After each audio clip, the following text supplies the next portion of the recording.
السلام علیکم ورحمۃ اللہ وبرکاتہ۔ میں بالکل ٹھیک ہوں الحمدللہ، آپ بھی بالکل ٹھیک ہوں گے انشاءاللہ۔ تو چلیے آج بنا تاخیر کے ویڈیو شروع کرتے ہیں۔ آج میں اپنی ویڈیو میں آپ کو بتاؤں گی کہ نبی کریم صلی اللہ علیہ وسلم کی زندگی میں غریب مسلمانوں کو کس طرح سے ستایا جاتا تھا۔ اگر ابھی تک آپ نے میرے چینل کو سبسکرائب نہیں کیا ہے تو پلیز سبسکرائب مائی چینل۔ قریش نے جب یہ دیکھا کہ مسلمانوں کی تعداد روز بروز بڑھتی جا رہی ہے، یہ سیلاب رکنے کو نہیں رکتا، تو انہوں نے زور اور ظلم کرنے کی ٹھان لی۔ جس غریب مسلمان پر جس کافر کا بس چلا اس کو طرح طرح سے ستانے لگا۔ دوپہر کو عرب کی ریگستان اور پتھریلی زمین بے حد گرم ہو جاتی ہے۔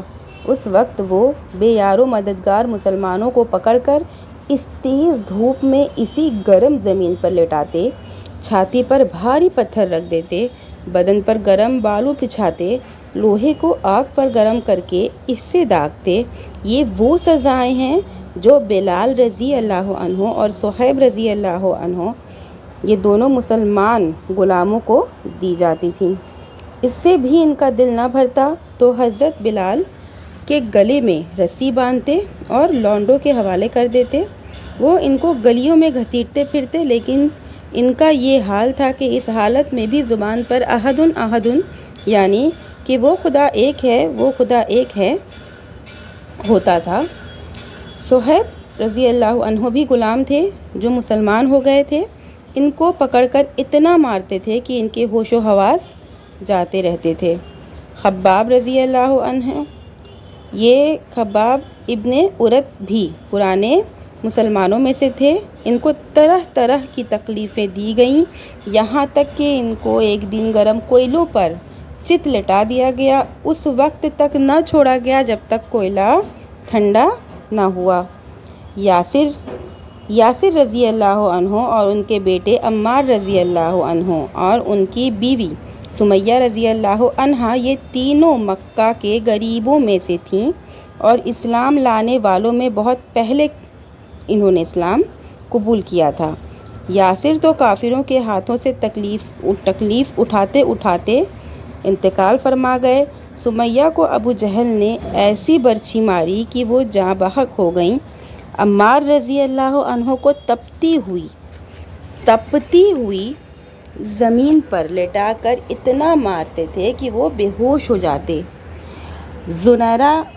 زنیرہ رضی اللہ عنہا ایک مسلمان باندی تھیں۔ ابو جہل ان کو اتنا مارا تھا ایک دفعہ کہ ان کی آنکھیں چلی جاتی تھیں، اور دوسرے غریب مسلمانوں اور 9 مسلمان غلاموں اور کنیزوں کو بھی ایسی ہی سزائیں دی جاتی تھیں۔ اور وہ 9 غریب مسلمان جو تھے ان کے نام ہیں حضرت ابو بکر، حضرت بلال، عامر، لبنیہ، زنیرہ، نہیدیہ اور عباس وغیرہ۔ یہ مسلمان غلاموں اور باندیوں کو ان کے ظالم اور بے رحم مالکوں سے خرید کر آزاد کر دیا۔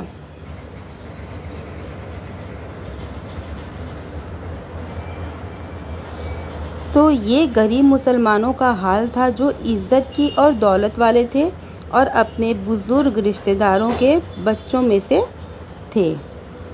حضرت عثمان رضی اللہ عنہ جب مسلمان ہوئے تو ان کے چچا نے ان کو رسی میں باندھ کر مارا۔ حضرت سعید رضی اللہ عنہ یعنی سعید بن زید، ان کی بیوی فاطمہ رضی اللہ عنہ کو، جو حضرت عمر رضی اللہ عنہ کی بہن تھیں، حضرت عمر رسی سے جکڑ دیتے تھے۔ حضرت زبیر مسلمان ہوئے تو ان کے چچا ان کو چٹائی میں لپیٹ کر ان کی ناک میں دھواں دیتے تھے۔ عبداللہ رضی اللہ عنہ یعنی عبداللہ بن مسعود مسلمان ہوئے تو کعبے میں جا کر سورہ رحمان پڑھنا شروع کیا۔ کافر ہر طرف سے ان پر ٹوٹ پڑے اور بری طرح مارا۔ مسلمان اس بے کسی میں کیا کرتے؟ آ کر حضرت رسول صلی اللہ علیہ وسلم سے کافروں کی شکایت کرتے اور عرض کرتے کہ یا رسول اللہ صلی اللہ علیہ وسلم، اللہ سے دعا کیجیے کہ مسلمانوں کو امن ملے۔ آپ صلی اللہ علیہ وسلم ان کو تسلی دلاسا دیتے اور اگلے پیغمبروں کا حال سناتے، اور انہوں نے حق کی راہ میں جو تکلیفیں اٹھائی ہیں ان کو بیان کرتے اور فرماتے کہ حق کا آفتاب زیادہ دیر بادل میں چھپا نہیں رہ سکتا۔ ایک زمانہ آئے گا جب خدا تم کو غلبہ دے گا۔ تم سے پہلے کسی پیغمبر کو آرے سے چیر دیا گیا، کسی کا گوشت لوہے کی کنگھی سے چھیل دیا گیا، مگر انہوں نے حق کو نہیں چھوڑا۔ اس طرح کے واقعات نبی کریم صلی اللہ علیہ وسلم ان لوگوں کو سناتے اور سمجھاتے کہ حق پر رہنا مشکل ہے پر ناممکن نہیں ہے، اور اگر ہم حق پر رہیں گے تو ایک دن اللہ تعالیٰ ہماری مدد ضرور کرے گا۔ تو یہ تھا ایک چھوٹا سا واقعہ جو کس طرح سے ہمارے مسلمانوں کو تکلیفیں دی گئی ہیں۔ ملتے ہیں نیکسٹ ویڈیو میں نئے ٹاپک پر۔ وعلیکم السلام ورحمۃ اللہ۔